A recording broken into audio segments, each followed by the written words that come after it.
history, they often think about the Texas Revolution, the Alamo, William Travis, Davy Crockett. However, 10 years before the Texas Revolution, you had a much smaller rebellion called the Fredonian Rebellion. What was this rebellion? Why did it fail? Who was in charge of this? And what consequences did it have? Well, in this video, I'm going to explain all of that. The year is 1821. Mexico would win its independence from Spain. As a new country, Mexico would divide into many states. The land of Texas would be part of a larger state known as Coahuila y Tejas. A large portion of East Texas was part of Nacogdoches. Now, of course, a large amount of the people that lived in this area was Spanish-speaking settlers. However, during the course of the war, there was a large influx of English-speaking settlers that illegally migrated here. However, the Mexican government didn't see this as a problem. Mexico wasn't that populated of a country. However, it acquired a large amount of land from its war. Thus, on August 18th, 1824, the Mexican government signed into law the General Colonization Act. The General Colonization Law. Now, to go into more details, it basically allowed foreigners to gain land titles that wasn't 20 leagues from the border of another country, or 10 leagues from the sea. A settler was granted no more than 11 square leagues, or 71.5 square miles, although expatriados were granted more land for every 100 settler that they bring. Now, the law didn't really specifically say that you had to be a Mexican citizen. Typically, land grants were preferably given to Mexican citizens. And while you didn't have to practice Catholicism, Catholicism was the state religion of Mexico at the time. Expatriados were the ones in charge of recruiting settlers and settling the land. As mentioned, the more settlers that they can bring along, the more land that they can get. However, they had a few duties for their job. They had to recognize all pre-existing Spanish and Mexican land treaties, raise a militia for the protection of the settlers, and they must allow the state commissioner to certify all deeds.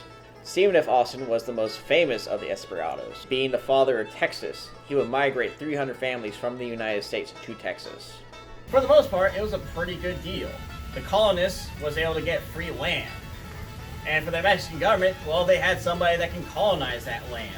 However, there was one man that kind of ruined it all, and that would be Haden Edwards. Haden Edwards was born August 12, 1771. He was the son of John Edwards, a land speculator, and one of the most important men to Kentucky. In fact, he would become one of the first Kentucky senators. While Haden learned about the law, he wanted to follow his father's footsteps and became a land speculator. As soon as Edwards heard about the General Colonization Law, his mind was starting to spark and said, hey, that sounds like a very good opportunity.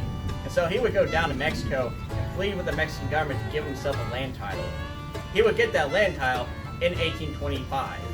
He would move 800 families to the land of Nacogdoches. However, tensions would soon start to rise when Edwards started to demand the land titles of the older settlers. You see, many of these settlers had been living in this land for about 70 years.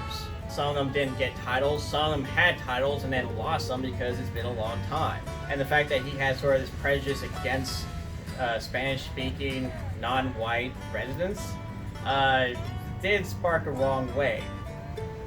Now, it was his job to make sure that the titles that they had were in fact legitimate. However, the way he went about it and the fact that he was targeting mostly Spanish-speaking, non-white settlers brought out much concern.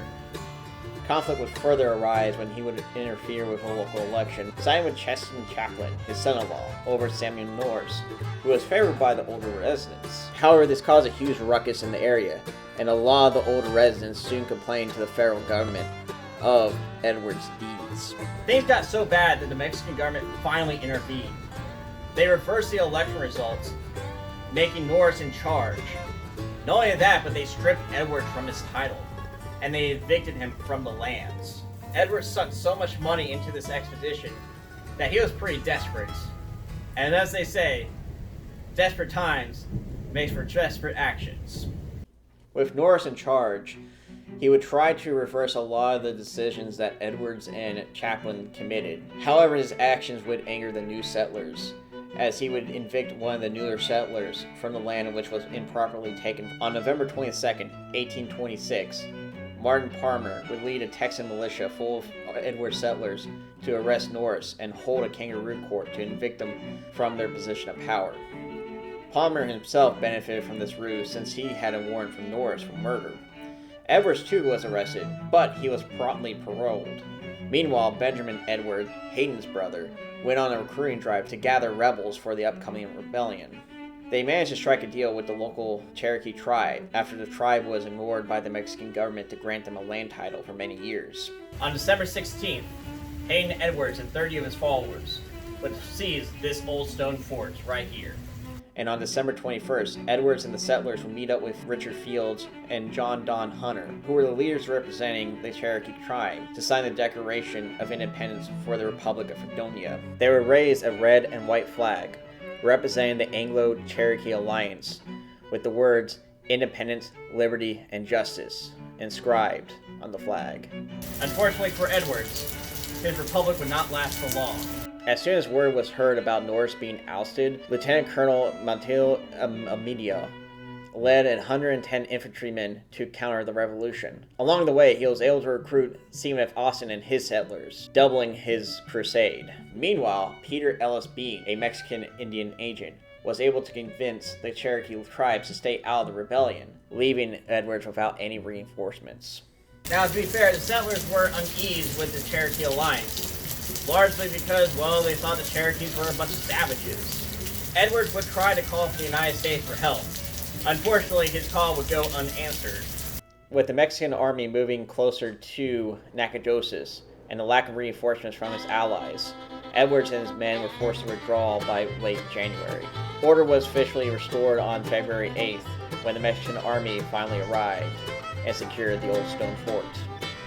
For the most part, most of the revolutionaries that took part in the revolution, including the Edwards brothers, were able to escape justice and make it safely into Louisiana.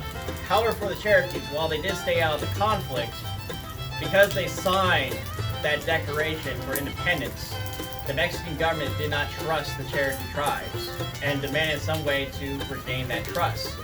The Cherokees responded by executing Richard Fields and John Don Hunter.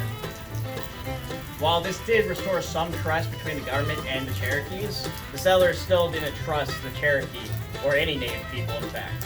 However, the biggest effect that this revolution did cause was the fact that it planned to seize the distrust of the Mexican government towards Anglo immigrants. Where at first they thought this as a solution to a problem, now they believe that they create a bigger problem. The fact that Anglo immigrants are starting to exponentially outnumber the number of Mexican citizens, and on top of the fact that they're willing to revolt, even though it was just a small minority that revolted, it put a lot of fear in the Mexican government. Thus, they started to reverse a lot of their immigration policies to around 1830, where they outlawed immigration from America into Mexico.